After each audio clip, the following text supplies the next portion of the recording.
Cuando evocamos los grandes momentos de esplendor de las civilizaciones más importantes del pasado, el conocido como Siglo de Oro de Atenas se eleva sin dificultad por entre todas las demás.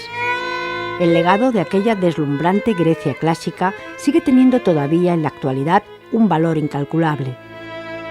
Si, como es bien sabido, a Grecia le debemos entre un sinfín de avances conceptos como la democracia, la ética, el teatro, las bases de nuestro pensamiento científico, así como de nuestra sensibilidad estética, es precisamente en Atenas y durante este periodo histórico cuando todas esas manifestaciones sociales y culturales alcanzaron un grado de desarrollo más notable. Se considera que uno de los principales artífices de esta portentosa Edad de Oro fue Pericles, estratega y gobernante de Atenas durante más de 3 décadas. Pericles, político elocuente y no menos brillante militar, supo atraer hasta Atenas a los más excelentes artistas, arquitectos, pensadores, estadistas y literatos de su época, transformando a su ciudad en la primera potencia de su tiempo. Durante este periodo, Atenas se convirtió en la escuela de Grecia, y la casa de Pericles, gobernada a su vez con juicio por su segunda e influyente mujer, Aspasia de Mileto, acogió a todos los grandes personajes de la época. De entre las muchas y muy brillantes mentes que frecuentaron el hogar de Pericles, destacó por su importancia, así como por el grado de proximidad con la pareja más importante de Atenas, el filósofo Anaxágoras. Natural de Clazómenas, ciudad situada en las costas de la actual Turquía, el pensador jonio tuvo que huir de su polis cuando los persas la destruyeron a principios del siglo V a.C., convirtiéndose de esta manera en el primero de los pensadores de su generación refugiados en Atenas. Con Anaxágoras de Clazomene estamos en el siglo V a.C., por lo tanto en el gran florecimiento de Atenas, del Atenas de Pericles. Anaxágoras es consejero político, consejero filosófico de Pericles y es conocido a partir de todos los doxógrafos como un hombre de una gran inteligencia y una fría afectividad. De hecho, le comentan en algún momento que ha muerto un hijo suyo en batalla, en algún avatar, y responde: ya sabía que lo había engendrado mortal. Eso tiene interés, más allá de la anécdota, para que nos hagamos cargo del gran personaje que es Anaxágoras. Anaxágoras es un filósofo de extracción jonia, un filósofo clazomenio, afincado en Atenas en tiempos de Pericles, y ha sido relacionado con la figura de Pericles y con los allegados a Pericles, con lo que habría sido la corte de Pericles, quizás como un asesor de todos ellos. Ha sido relacionado también con Eurípides. Clazomenes, la ciudad natal de Anaxágoras, fue a su vez fundada por refugiados de Mileto, polis griega igualmente situada en el Asia Menor. Este es un dato de enorme importancia a la hora de entender el legado de Anaxágoras, porque en gran medida su pensamiento será depositario de la escuela de Mileto, es decir, de los conocidos como pensadores jonios, enormemente preocupados por los fenómenos físicos. Anaxágoras es un filósofo importante porque establece un vínculo entre la tradición jonia, naturalista, quizás materialista. Claro que hay que entender que el materialismo antiguo normalmente es animista o está postulando de alguna forma una materia animada, con vida, que no es absolutamente inerte. Y por otro lado, está intentando elaborar un pensamiento conceptualmente más elaborado, con principios lógicos más claros, deudor de la ontología eleática de Parménides. ¿Para qué has nacido?, le preguntaron en cierta ocasión a Anaxágoras, a lo que cuentan el filósofo respondió sin apenas inmutarse: para contemplar el cielo y el orden del cosmos. Gozó pues Anaxágoras en su tiempo de gran reputación como astrónomo, como matemático y como físico, y aunque se le atribuye la autoría de 3 obras, una sobre los escenarios y otra sobre la cuadratura del círculo, parece que solo algunos fragmentos de un tratado titulado Sobre la naturaleza han llegado hasta nuestros días. Anaxágoras va a tratar de explicar el cosmos, la realidad, en el sentido jonio más profundo, como una cosmogonía, como una cosmología. Va a dar cuenta de cómo la materia se configura en una totalidad ordenada, pero a través de toda su explicación va a seguir este principio heredado y expuesto por Parménides.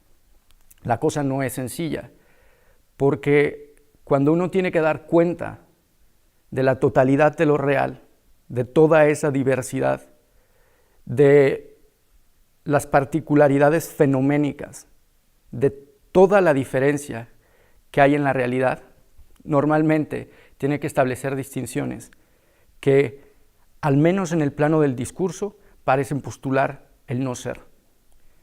El perro no es un árbol. Y esta postulación del no ser tiene que ser justificada, tiene que ser sostenida, defendida, y quizás una de las formas en que esto se ha logrado, de las más interesantes, de las más ricas y complejas, sea la de Anaxágoras. Partiendo de los postulados de Parménides de que por un lado de la nada nada puede originarse y de que por el otro nada que existe puede dejar de ser, Anaxágoras se embarca en la búsqueda del primer principio material de las cosas. Interesado en los procesos de nutrición, el creador de la escuela de Atenas se pregunta cómo, por ejemplo, del pan que come un niño pueden surgir huesos, pelo o sangre. Supone Anaxágoras que de alguna manera huesos, pelo y sangre debían estar presentes ya en el pan, aunque fueran en cantidades mínimas. Establece pues la existencia de 2 principios, el primero de los cuales sería la materia. Pero es una materia viva, una materia protoposible, que da lugar a todas las configuraciones posibles del universo, o puede, de acuerdo con los intérpretes, que de los múltiples mundos infinitos en número, una materia, por lo tanto, que contiene todas las posibilidades cualitativas de cualquier mezcla. A esta materia le llama muy significativamente spermata, ¿verdad? Dice lo que dice en este gran pionero de lo que es la biología genética y serialista, tal como la comprendemos incluso contemporáneamente. Las semillas en Anaxágoras es una noción complicada porque no sabemos bien a qué se refería Anaxágoras. Hay quien cree que las semillas son una especie de ser aún no desarrollado, una especie de embrión, y que fue postulado por Anaxágoras precisamente para no tener que involucrar el no ser en el desarrollo. El niño no es el adulto, sin embargo el niño y el adulto son lo mismo y eran desde un principio, porque estaban dados en un estado embrionario. Es difícil saber realmente a qué se refería Anaxágoras con semillas, porque al parecer también están relacionadas estas semillas con los tejidos, con la materia orgánica, con lo que tardíamente se llamó homeómero o homeomería, tejidos que son siempre iguales, que no importa cuántas veces se dividan, quedará siempre la misma composición. Los estudiosos coinciden en que el gran problema a la hora de entender el pensamiento de Anaxágoras es la gran variedad de interpretaciones que existen sobre su doctrina. El propio concepto de homeómero u homeomería, con el que se intenta explicar la idea de materia en Anaxágoras, es un buen ejemplo de ello, ya que es un término que se le atribuye al autor, si bien no aparece mencionado ni una sola vez en los pocos fragmentos que conservamos de su obra. Sí que aparece, sin embargo, el concepto de grémata, con el que Anaxágoras pretende explicar la pluralidad de factores de los que se compone la materia. Grémata. Esta palabra se refiere a los bienes, a las cosas, a aquello que tiene entidad. Sin embargo, lo hace de una manera peculiar. No se trata de cosas en el sentido de pragmata, de cosas realizadas. No se trata de onta, de entidades en un sentido casi sustancial. Lo que son estos grémata, al parecer son recursos que la mente sabe usar para configurar el universo entero. Supongo que la manera más correcta de referirse a ellos es recursos. Es aquello que es necesario para realizar todo lo que aparece, todo lo que vemos, este orden. Estos grémata son casi los infinitesimales que luego después descubrirán tanto Leibniz como Newton, ¿verdad? Como ha atestiguado la correspondencia entre Leibniz y Clarke al mismo tiempo en el barroco. Esto es bastante interesante. Ahora bien, hay que pensar que Anaxágoras, y así lo dice, está investigando los procesos de nutrición, los procesos de alimentación, y habida cuenta de que ya el gran Parménides, haciendo explícito el principio no genético, no genésico, cosmogónico, teogónico, no mitológico, eso es lo que entiende la filosofía por mito, sustituir por procesos narratológicos y genéticos, lo que son explicaciones topológicas, sincrónicas, sistémicas y por lo tanto discutibles en cada uno de los puntos con precisión. Si por un lado tenemos la materia, el segundo principio a través del que se explica la configuración cósmica será algo a lo que Anaxágoras llame nous, una suerte de intelecto o mente ordenadora que dota de sentido y movimiento a la materia, transformándola y al tiempo estructurándola. Al parecer esta mentalidad, este principio inteligente, predeterminó todo lo que va a suceder a partir de la base material. Anaxágoras dice que la mente al principio se apercibió de todas estas cosas contenidas en la masa, pero también que las organiza, que las ordena, que sabe ab eterno todo aquello que será, todo aquello que ha sido, que es, que conoce y determina el movimiento en el que gira el universo. También que es aquello que tiene el máximo poder. Dentro de toda esta masa, al parecer, la mente está íncita en esta misma masa, sin embargo ella no se diversifica, no se especifica, no se reparte, sin embargo está presente, lo conoce todo y sabe exactamente qué es lo que está pasando, cómo es que las cosas se están desplazando, cómo es que se están diferenciando. Pues esta mente tiene el máximo poder porque nada puede contravenir aquello que ha sido impuesto por la inteligencia. En todo hay una parte de todo, menos de nous, pero hay algunas cosas en las que también hay nous, afirma Anaxágoras en el fragmento 11 de su Sobre la naturaleza. En el siguiente fragmento puntualizará: las cosas tienen una porción de todo, pero el nous es infinito, autónomo y no está mezclado con ninguna cosa, sino que está solo y por sí mismo.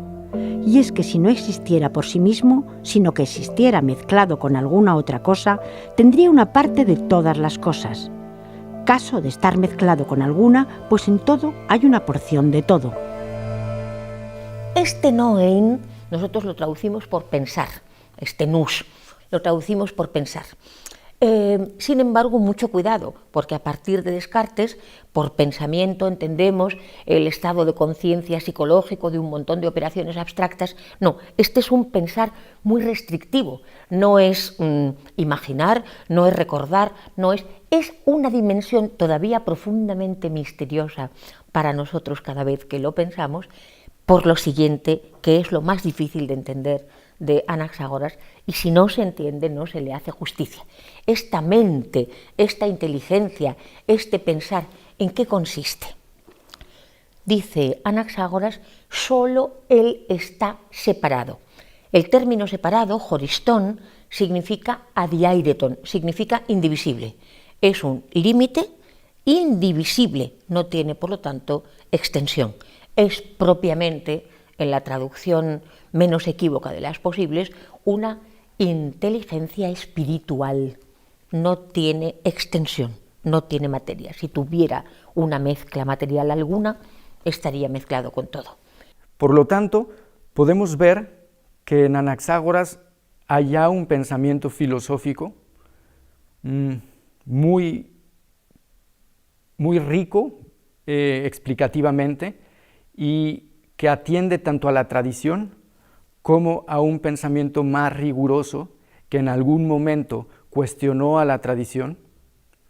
Es finalmente un pensador crucial para comprender el mundo griego de la antigüedad. Es un filósofo arcaico, sí, en el que la cosmovisión griega propia de la época arcaica, quizás trágica, sigue operando. Estos límites que impone la mente son la necesidad que determina todos los movimientos, todos los fenómenos en el plano natural, pero también en el plano de la vida humana. Arquetipo de sabio jónico, se dice que Anaxágoras fue una persona al tiempo cosmopolita e individualista, desarraigado de su polis y desapegado respecto a patria alguna. Sin embargo, su pensamiento influenció a legisladores e inspiró modelos de sociedad y convivencia en su época. Al parecer, esta distribución de los recursos que concibe en el plano material, natural, también rige su concepción de la vida humana. La actividad en la polis es siempre una interacción, implica siempre una distribución de recursos, una organización. Anaxágoras emplea palabras relacionadas etimológicamente con cosmos. No emplea todavía, como Demócrito, la palabra microcosmos. Sin embargo, parece que tiene la idea de un orden que rige las totalidades. Por lo tanto, no sería demasiado arriesgado creer que hay una especie de principio que regula la vida colectiva. Parece estar sugerido en el fragmento 4, que la actividad humana se realiza siguiendo estos mismos procesos de distribución, ya sea, insisto, en un plano económico o en un plano cultural, civil, político. En el ágora ateniense, otrora escenario de debate y de confrontación de ideas, Anaxágoras sería juzgado por impiedad, la misma acusación en virtud de la que años más tarde condenarían a muerte a Sócrates. Los enemigos del filósofo basarían su imputación en la afirmación de que el sol no es sino una piedra incandescente, negando con ello que fuera un dios. La pena, sin embargo, le sería conmutada por el exilio. Anaxágoras recibiría asilo de la polis de Lámsaco, donde fue respetado con tal cariño y veneración que sus nuevos conciudadanos llegaron a acuñar monedas con su efigie. Murió en el 428 a.C. Cuentan que sus últimas palabras serían: en todas partes hay la misma distancia al Hades. La influencia de Anaxágoras en la posteridad se refleja principalmente en Aristóteles. La teoría de las causas de Aristóteles sería incomprensible sin los filósofos presocráticos, y Puntualmente, la causa final, tal como la comprendió Aristóteles, no podría haber surgido sin un antecedente como el de Anaxágoras. Pero ha habido filósofos, incluso en la modernidad, que han retomado el pensamiento de Anaxágoras. Leibniz, por ejemplo, cuando hablaba de la materia como algo que es absolutamente ilimitado, pues Leibniz, precisamente cuando habla de la ilimitación de lo real, está refiriéndose a los antiguos, y es muy probable que la alusión sea a Anaxágoras. Para nosotros es muy importante, para la ecología contemporánea, que es tan indispensable como que es una de las grandes tareas del pensar contemporáneo, la ecología, ¿verdad?, hacerse cargo de que la materia está viva y que desea el bien y que tiene inteligencia, es una dimensión que permitiría una ecología menos perteneciente al ahorro, con eso no se conseguirá nunca nada. En todo caso, la grémata, los recursos ecológicos tienen que ser los de la propia vida, dando lugar a la maravilla de las configuraciones de lo mejor, de lo posible, muy a menudo. Finalmente, al haber postulado una mente que ordena el universo entero, Anaxágoras expresa algo que se ha mantenido a través de la historia del pensamiento y que ha sido sostenido por los filósofos racionalistas. Ciertos pensadores metafísicos de naturaleza racionalista han sostenido algo así, que lo real es racional, o que todos los procesos siguen un orden y que de alguna manera el mundo está regido, si no por una mente, por una razón. Pues esa expresión ya se encuentra en la filosofía de Anaxágoras.